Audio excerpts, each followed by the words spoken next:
as I received his one-line answer, float in a stream like a dry leaf, it was an enormous blessing. It was such a blissful moment for me to read that line, and I felt immediately connected with the very idea what really meditation is all about. And that's what he was indicating to me, that be in that flow and accept life as it comes. Keep accepting life as it appears.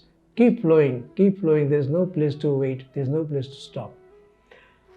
And then after, it was like after 4 years, in 1979, as I was an academic dean of the California Institute of Asian Studies in San Francisco, which is later on came to be known as California Institute of Integral Studies.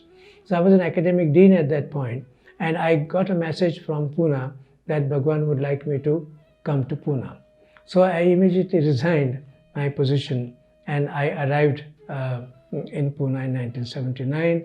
At that point, as I touched his feet, he asked me to take care of this Osho Multiversity, which is known now at that time, Rajneesh International Meditation University, and asked me to be here now. This is your home now. This is your family, and so on and so forth.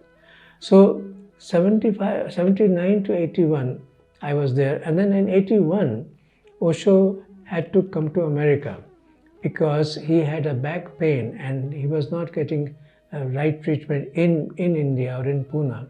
So it was suggested that he comes to America. So he came to Connecticut or New York for the treatment. Naturally, before leaving, he made 3 announcements. The first announcement was that he was going in silence. He is no longer going to speak.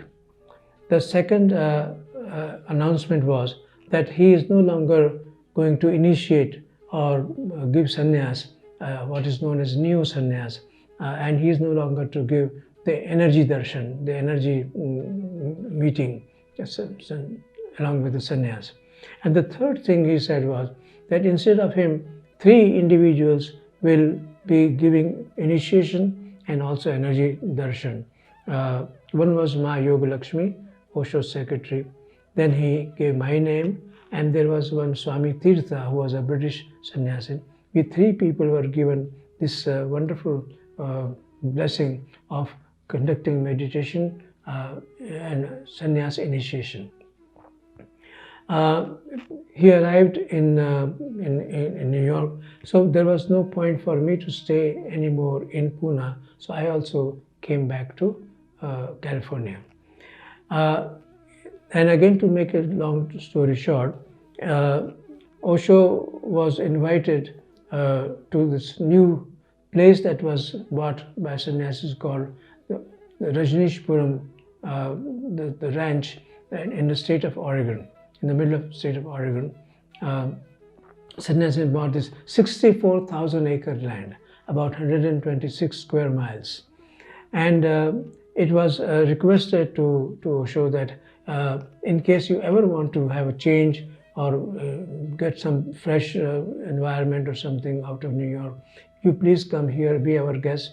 Whenever you would like to leave or go back to India, we'll let you take an arrangement of that.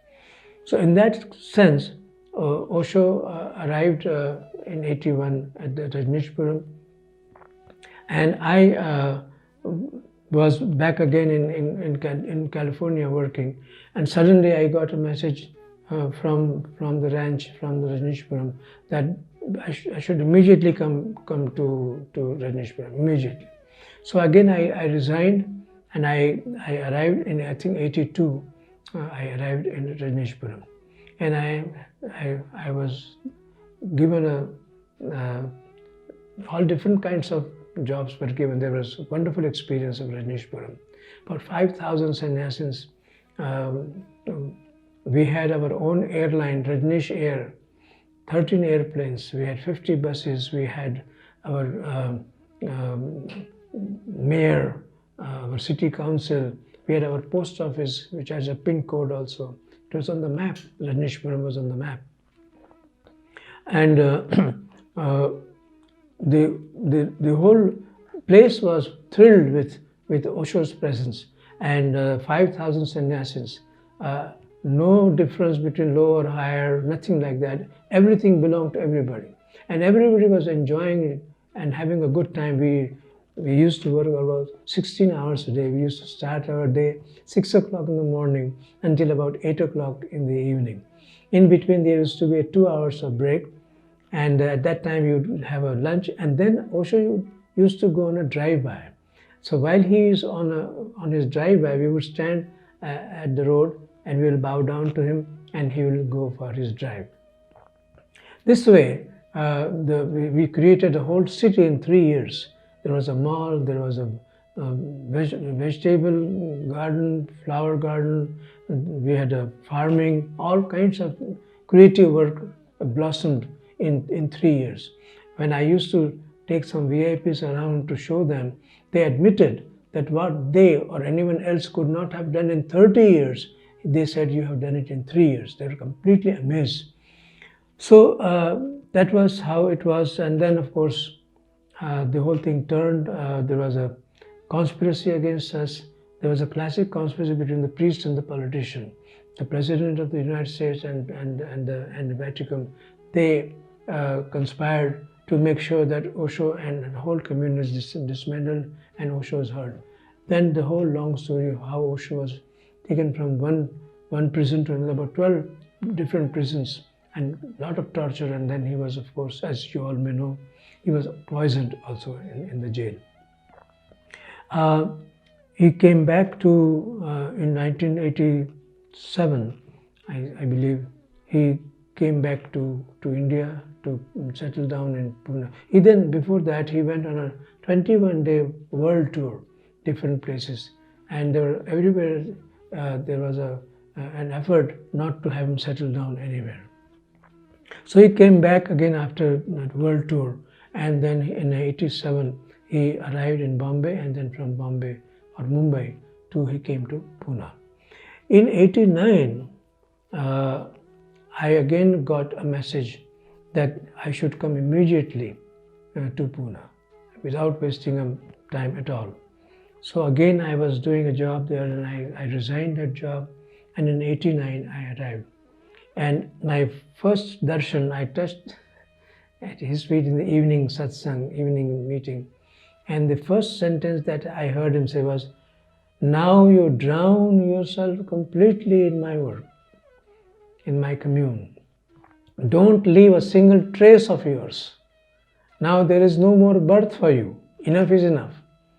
And so the emphasis was, drown yourself completely in my work, in the commune.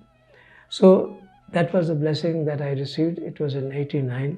And of course, as you may know, he left his body in 1990.